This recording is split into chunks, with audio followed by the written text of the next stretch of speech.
Our last plenary speaker is Terri Elton. Please welcome Terri.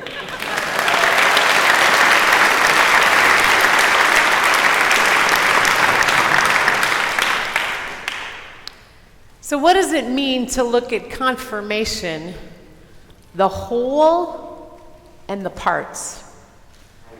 When I was in conversation with the team and found out this was my slot, I'm like, let's address the reality, folks. What we're doing is disruptive. So before we send you home, let's talk about it. How's that? Our family experienced some rethinking about 4 years ago. My oldest daughter was at an appointment. She needed some surgery on her legs, and we were talking with the doctor. And as we left, he learned of some of the other issues that she was having and suggested that she rethink her daily diet. Told us a little bit about it, and we went home and we started to do some research into this. And pretty soon, the two of us began a journey on the paleo diet. Now, I don't know if you know anything about the paleo diet, but it was saying goodbye to wheat. There's a lot of wheat in our diet at that point. It was saying goodbye to Mom's homemade bread that I had grown up on. It was almost equally as hard to say goodbye to those warm chocolate chip cookies that I could do pretty well out of the oven. And it was certainly hard to say goodbye to the daily kinds of wheat that we had, like basic things like my morning cereal. But that wasn't all. It was goodbye to dairy, too. Every night prior to this, I would have a cold glass of milk with my evening meal. That was out. I kind of like ice cream. And a little hot sauce on it. That was out. And even things like just putting cheese in my salads or on my eggs. Now they were out as well. But the interesting thing was, as we learned more, there were some pretty kind of cool things that we got to say hello to. My refrigerator is constantly filled with fresh fruits and vegetables. It was hello to really great spinach salads. I learned how to grill asparagus, and I've come to really like it, actually. That cereal's been replaced with some really yummy breakfast smoothies. And fruit salad is my new staple in most of my meals. It was also hello to a lot of lean meats. I've learned how to slow cook chicken and have it ready when I come home, and it fills the house with good smells. We've done some really fun things with barbecue kebabs on the grill or salmon with some mango salsa. As you can see, this isn't so bad of a diet many of days. Yes, it was hard to say goodbye to some of my favorites. But clearly, there were some really great things I was saying hello to as well. With the help of some starter menus and some conversations with some other people, the two of us in a short amount of time were off to this new diet. And it wasn't long before these new foods kind of filled our palate and we kind of liked it. And pretty soon we were kind of in a rhythm. And we're liking how we felt, and things were going pretty smoothly. Except there was one thing I hadn't quite anticipated. We were but two of the family members. Two of us were eating this new diet, right? Exploring these new things. And two were on the current diet, the old diet, whatever the other diet was now called. And I was the leader of the kitchen. So I got to experience the opportunity to cook in both systems. The hardest part of shifting in this rethinking was not what I thought. I thought I was going to be saying goodbye to those chocolate chip cookies. When the reality was, the hardest part was we were doing this in a larger system. Now, don't get me wrong, we weren't trying to make judgments on their food choices. In fact, we'd done this on our own. But as the person trying to do the cooking, as the person trying to help keep everybody's expectations at least somewhat successful, I was having to now learn a new way of eating while keeping the old and trying to shop and do all the things so that the whole system didn't kind of go out of control. For me, who was trying to learn this new way, there were some days it was kind of irritating. There were some days it was downright hard. The time, the energy, and frankly, the brain power it took in those early days was simply exhausting. Those were the things that made me want to give up. We've been here rethinking confirmation. My guess is this isn't the first time you've been rethinking it. Maybe you've been rethinking it for a while, and this was just something, a place to come and do it with other people. But rethinking faith formation, or maybe in more general terms, rethinking youth discipleship or faith formation or lifelong nurturing of faith, might be similar to my experience within my family as we were rethinking our diet. Now, confirmation may not be as basic as 3 meals a day, 7 days a week, but our faith formation practices might be kind of like our eating practices that emerge out of a lifestyle of habits, out of choices we make, out of values and commitments we hold. Many of our eating habits had actually emerged unintentionally. Like, you know, that thing that I used to grab that Diet Coke every afternoon. It started while I was kind of tired going to a meeting or going off to teach class. I'll just stop by the vending machine and pick one up.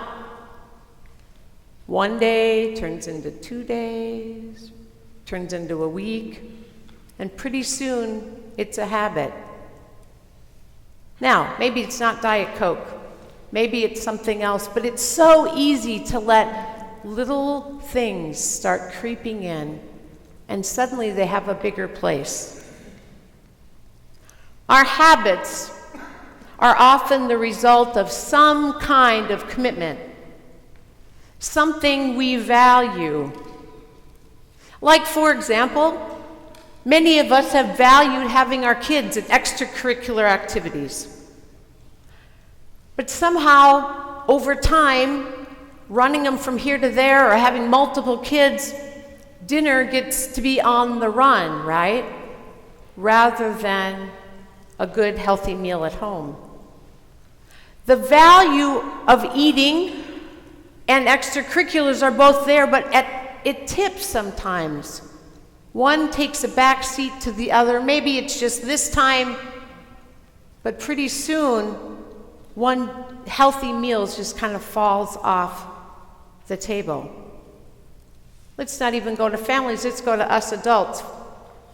We put commitments on our calendar, right thing to do. But suddenly those commitments start filling up more and more time, and then we say no to a family event, to a lunch with the friend, because our calendar's so full. Those times get squeezed out. Now, I'm not saying we shouldn't do both, but it's so easy to let certain things suddenly take over and have more space than we had once intended. Well, maybe our practices around faith formation or eating were once very intentional, with a particular set of values and commitments. It's so easy to let things slip and to let those values and commitments become invisible. We tinker with things, and as we tinker, we create sometimes a new routine. And sometimes that new routine drives us rather than us driving it. That's one of the things that our family learned when we started tinkering with our eating habits and rethinking thought about our daily meal.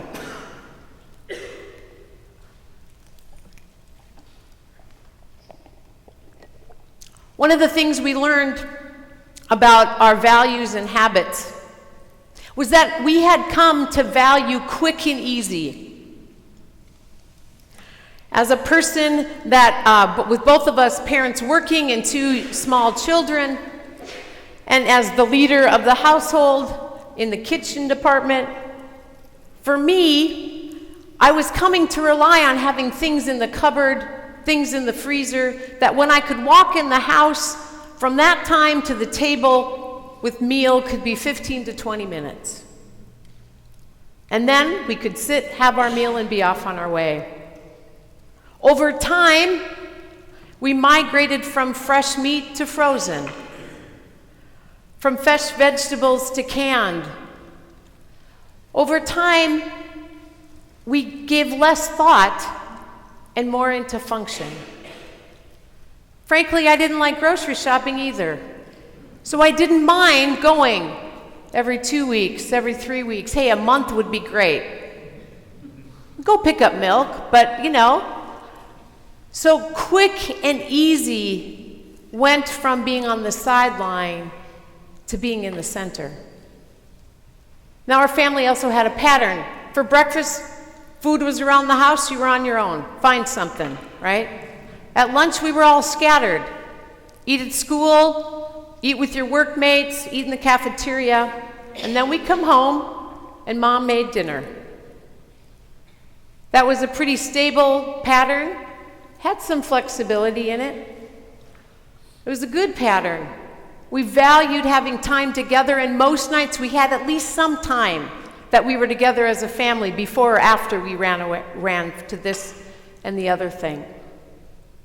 But the thing is, that pattern was functional. It was minimalistic. My focus as the leader of the pattern was to fill it. Make sure it happened, check it off, and move on. It was a focus on function versus health. And now, just to look at me as the leader, I frankly hadn't really taken this role very seriously. The irony is, about a year before, when my same daughter was in health class, she'd been critiquing some of our food choices based on what she'd been learning in one of her biology classes or health classes. The rest of us had kind of let it slide. So here we were, having food be a function, having shopping be as least as possible, coming to rely on having the basics on hand, like macaroni and cheese from a box, frozen pizza, good old can of spaghetti sauce, and maybe some, pancake mix. If all else fails, we got that. My role as the leader of the kitchen was pretty passive and frankly unreflective. One of the things that changed as we looked at this was when 2 out of the 4 began to change the daily things, the things on our plate, we had to also look at the whole. And what awakened was these invisible commitments or things that had shifted in our life.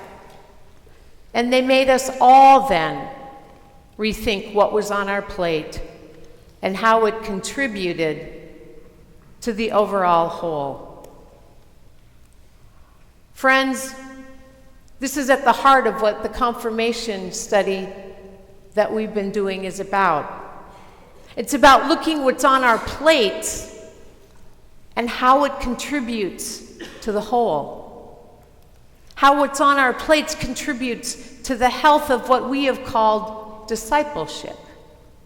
In the words of the grant, it said the confirmation project set out to learn the extent to which confirmation and equivalent practices in 5 Protestant denominations in North America are effective for strengthening discipleship in youth, and then to provide leaders like you with an understanding of what confirmation ministry currently entails, offering examples of good practices and strategies that are effective in helping young Christians grow as disciples in Jesus Christ. If discipleship equals the overall diet and our health, confirmation is just one aspect of that diet.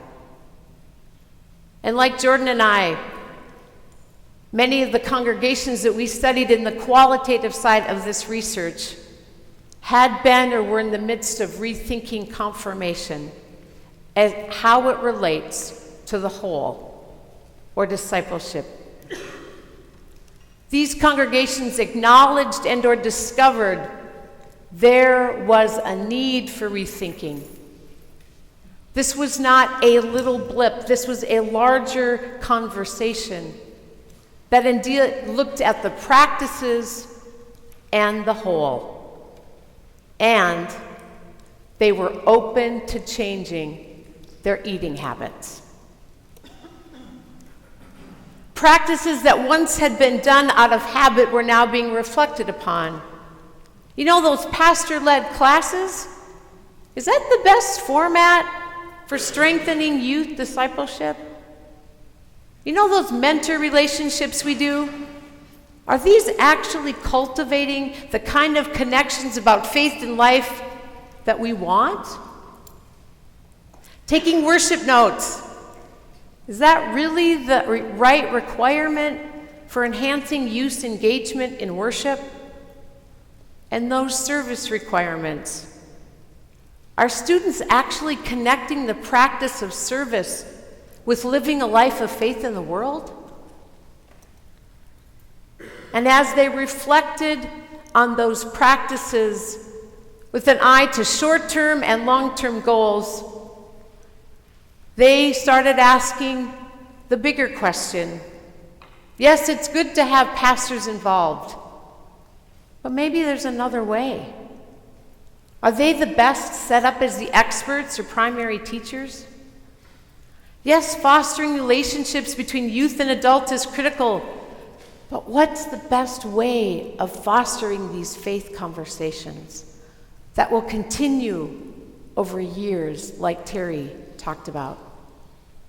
Yes, worship is so important to be part of a faith community in our life of discipleship, but how shall we do it so young people can discover it for themselves? Yes, we should serve, and we should extend God's love to the other. But are we just making service something to check off a list, or a project, or a trip? And asking questions about the parts brought them to ask questions about the whole of confirmation. What are we doing and why? Is this even important in the life of our young people? In the life of our church? Is this the right age? Is this the right length? Do we have the right leadership? Is this an isolated ministry? Or is it supposed to be connected to the whole? How does it connect with our children and our children's ministry? How does it happen with our ministry with young people after?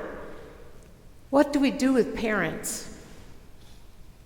What's the relationship between the process of confirmation and the rite of confirmation? And as they looked at those questions, guess what? They started reflecting not only on confirmation, but the whole congregation. What if we do this for students? What does that mean for adults? Should adults go through a similar process? What does this have to do with our other Christian education or faith formation ministries? What happens if confirmation actually gets vibrant, but worship is not? Or other learning in our congregation isn't available? What if we can't find enough adults for the thirsty, hungry youth to ask questions? And as you know these questions well, the questions get deeper and broader. As we rethink confirmation, we step into a complicated mess. When we rethink ministries like confirmation that both have tradition and wonderful opportunity, we find ourselves in a tension between what is and what could be as we begin to reflect, just like Jordan and I in our system, we start creating tension in the whole. We scholars that care about this, you pastors, youth leaders, lay leaders, parents, the people that are in the conversation, we're here because we actually believe confirmation can be a meaningful discipling ministry for young people and for parents. And the sites that we've seen little pictures of this happening in meaningful ways. We also dare to believe that congregations need vibrant confirmation ministry. Meaningful discipleship ministries with practices and rites of all ages that bring us into these questions of what does it mean to live Christian in this time and place. And we know confirmation can be more. We can see beyond and the opportunities to be more robust, more impactful, more meaningful. And we want to awaken these congregations. No, we want to yell and scream at these congregations sometimes, right? I feel like I need an amen. Don't we need an amen? All right. We believe that to awaken these congregations saying, what would it be like if we had a ministry of intentional, intense focus on asking what it means to live Christian in this time matters. It matters for our church large, it matters for our church as a congregation, and it matters for Jimmy and Peter and Sarah and Grace.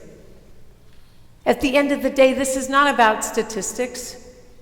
This is not about best practices or research findings. People of God, this is about sharing God's love in the world. With young people and their families, with little kids and grandparents, with mentors and teachers. It's about connecting our faith with the world that we live in this time, in this place. This mission, people, matters.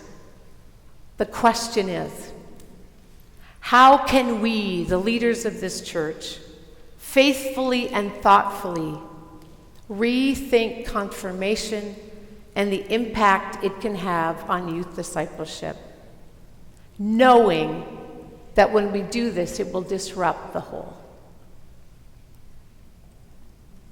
What then is a congregational leader to do? Well, it's not fair to leave you without something. So as we do, I have 5 things I want to send you away with as we close. As you leave here and re-enter, some of you even today, your ministries that you've been sent here. I want to first say this. Thank you for being in the conversation.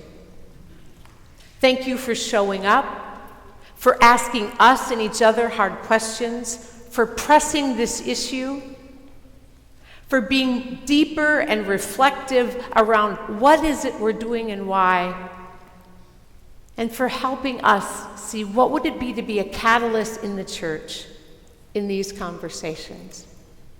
So my first thing is, don't stop the conversation.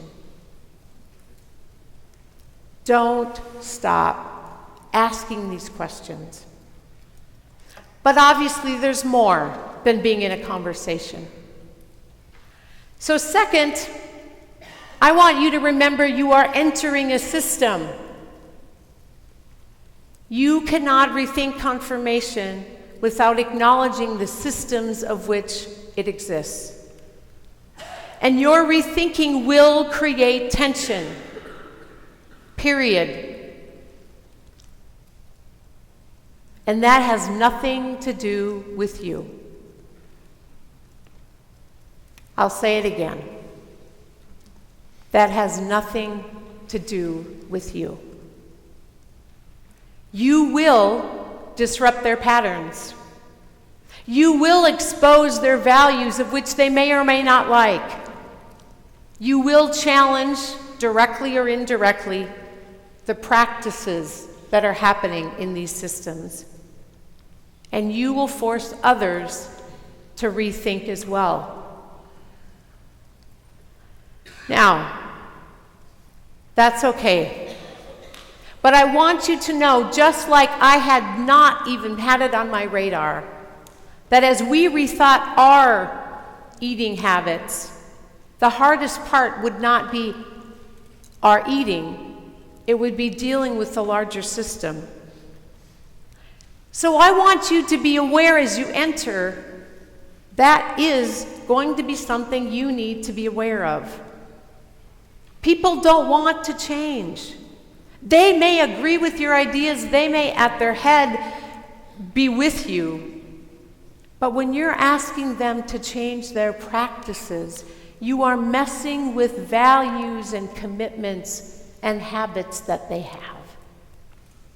So, as you go back, know you'll disrupt the system, and know you'll get pushback about this rethinking. Third, ideas are great, but process is key. If you want these ideas to take root in your systems, process matters. Rethinking is not a quick fix. And thank goodness, God works even in broken systems. We've heard stories about maybe not the most robust confirmation ministries. Maybe you have your stories too. And God still showed up. People were there. Something happened in spite of it all. So don't go too quickly to implementation until you've thought about the process. What does it mean to engage the system in a way that it actually can begin to take hold and make the difference in people's lives? One of the congregations that I visited, Todd Bugler, who preached, is the senior pastor there, and we had some of the leaders at one of our breakouts yesterday, is Trinity in Owatonna, Minnesota. Now, Trinity rethought their confirmation program at exactly the wrong time. They were in senior pastor transition, long interim. No book says that's a good thing to change a meaningful ministry. They also were in the midst of a building project. All right, now, right? Transition and building project, right? The youth staff and some of the leadership had been thinking that there was things that needed to change for a while. It was not broken, but there were tensions, and they knew the world was changing, and they hadn't been keeping up with some of those changes. And one day, the associate pastor had been kind of watching the landscape, and he said, "We are in disruptive change right now. We don't have a senior pastor. We're asking all kinds of questions about who we are and want to be. This space is literally changing how we do things and our habits. Let's break in the conversation and add confirmation." And so he didn't just tell them what they were doing. He said, let's hold some forums. And he had a visioning day, a visioning time when he invited people together and walked them through a process and got input from other people. And they used that input to both keep some things going and change some things. They used the disruptive moment, the opening, to invite people to widen their thinking about what it meant to be church. And as they leaned into their new space, and as they began to lean into their new senior pastor, they leaned in to a new confirmation ministry. No one would tell you that. But they were listening to their community and saw an opportunity. Fourth, there is a picture there. Oh well. When you are rethinking confirmation and you get the process going, don't wait for the wins 3 years from now. Create some meaningful moments that tie this experiment, this new thing, into the hope that you want people to see. If you want young people to grow in their faith and be able to have language for it, give opportunities for young people to not only do that, but then share it with other people and give a testimony. Let them see what that looks like. As you test things, make it visible. One of the congregations that we studied also in the Lutheran was Loveland, Colorado. Again, this congregation was in transition. They had called a pastoral couple. And as this couple came into the church, one of the things they learned quickly was that confirmation was dead and boring. And it had been for a while. And there was a longing for something more. These two pastors with youth ministry and camping experience brought in their gifts and their passions. And one of the things they said to them was, well, you know, parents matter. We matter, but parents have the longer trajectory. So one of the ways we can make this more meaningful is to have kids and parents do this together. So they started doing confirmation on an every other week basis throughout the year with kids and parents coming together for a meal after worship and then 90 minutes of experiential learning where kids and parents were co-learners and leaders, teaching each other and the group, and it was facilitated by the pastor or staff rather than taught by them. This was an experiment out here that quickly was able to be seen by the larger group. And when I went and talked with these parents some 3 or 4 years into this experiment, parents are grateful for these opportunities. They said, this is one-on-one time with my kid. This is our time, man. We love it because the kids are teaching each other and we get to be just hanging out with them. All the things that people were given pushback to were to the side, and all these new gifts had emerged. In our eating experiment, we did early on, we did a caravan trip in an RV with my in-laws for 2 weeks. Don't suggest that. But in that, we're learning our new eating. Now we've got not just the 4 of us, we've got all these systems juggling.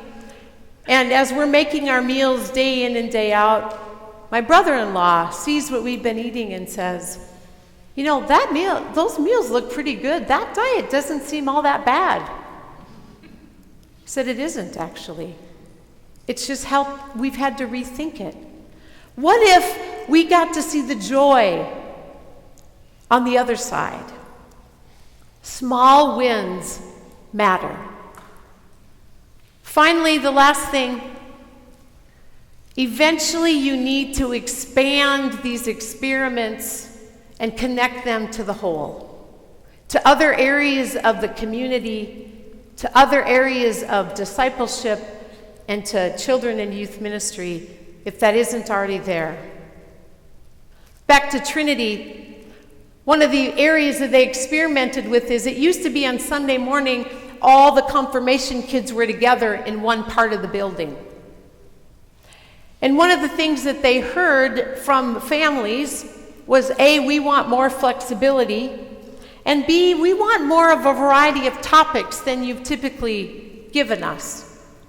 We want to learn about mission, and we want to learn about living our faith in the world, and we want to learn about current issues and other faiths in addition to the Bible and all of those kind of things. So what they did is they created this thing called Trinity U. And for each month of this school year, there's a month-long class. They offer it twice on Sunday morning and one on Wednesday evenings. And you sign up for so many units of courses in Bible and mission and other areas. And you come when you want from the kids' side into those places. But every one of those courses is open to the whole congregation. And there's a special invitation to the parents to come. Yesterday we heard from one of the parents who was actually in one of our focus groups who had talked about, I don't remember what I had in confirmation. He's this big, strong man saying, I love that I get to go and learn with my kid and then we get to have conversation. And we learned yesterday he's teed up next year to teach his own Trinity U class. But even better than that, we heard yesterday one of the young people that was in the first classes that shifted over went on a mission experience with her friends, and when she came back, she was so excited to say, we need to care about the homeless in our community. And I want to find ways for Trinity and for Owatonna to care about this. So she was talking with people in her church, the leadership, and they said, why don't you teach a Trinity U class? So she did, and this dad learned from this 10th grader. He said it was awesome. What happens if what we're doing spills out into the congregation, or at Zion gets connected to? Much of their other parts of confirmation are connected to existing ministries that are already there. At some point, if we want people to be lifelong disciples and connected to our congregations, we need to expand, connect, and merge these ministries with the life of the church. In closing, it's been almost 4.5 years since my family rethought our eating. 6 months after we started, my daughter took off for college. I had been in charge of making the meals, and now she's off eating dorm food. And I'm happy to say she maneuvered college very well. She's now in her first year in her own apartment, and this is not a new diet anymore. It is a lifestyle. As for me, I was doing it because my daughter was doing it. And when my daughter left, and there were 2 people eating the old way and me, I had a choice to make. Well, I've stayed on an adaptive version of the paleo diet ever since. I found, after Jordan left, my own reasons to rethink what was on my plate toward my overall diet. And I'm happy to say I'm healthier because of it. And as for the other members of my family, as of this last summer, believe it or not, all 4 of us eat primarily in this realm. Probably 70% of our food now overlaps. I love that. And even more importantly, 100% of our commitments overlap. We are all more intentional and thoughtful about what we put in our plates as it connects to what we eat in our overall health. What began as a goal, a modest goal of helping one person eat in a way that was healthier for her. It wasn't a short-term goal of lose 10 pounds and you're done. It was one person finding a diet that was healthier for her across time. But that one goal has changed a whole family system in 4 years. As you leave here today, I want to challenge you as you rethink confirmation ministry and practices in your context. I want you to take the research. I want you to take the conversations you've had with other people. I want you to take the stories that you've heard from our people in our study that have done this. And I want you to think about these practices in light of short-term and long-term goals. You have a lot of ideas. Keep those ideas, but I'm going to reiterate what Rolf said at the beginning and said again today. What is one goal, one area of focus that for the sake of one or a few are worth pursuing, for the sake of some larger whole? Maybe it's something like equipping parents, or maybe it's connecting confirmation to whatever happens after confirmation. Maybe it's having a more holistic view of confirmation. Whatever your goal for this coming year, let that be your guide. Let that be what gets your attention and your energy, and get your rethinking the best you've got, because there's going to be days when it's just darn hard, and the system is going to make you want to quit. But I hope in 4 years you can tell me this has made a difference. Thank you.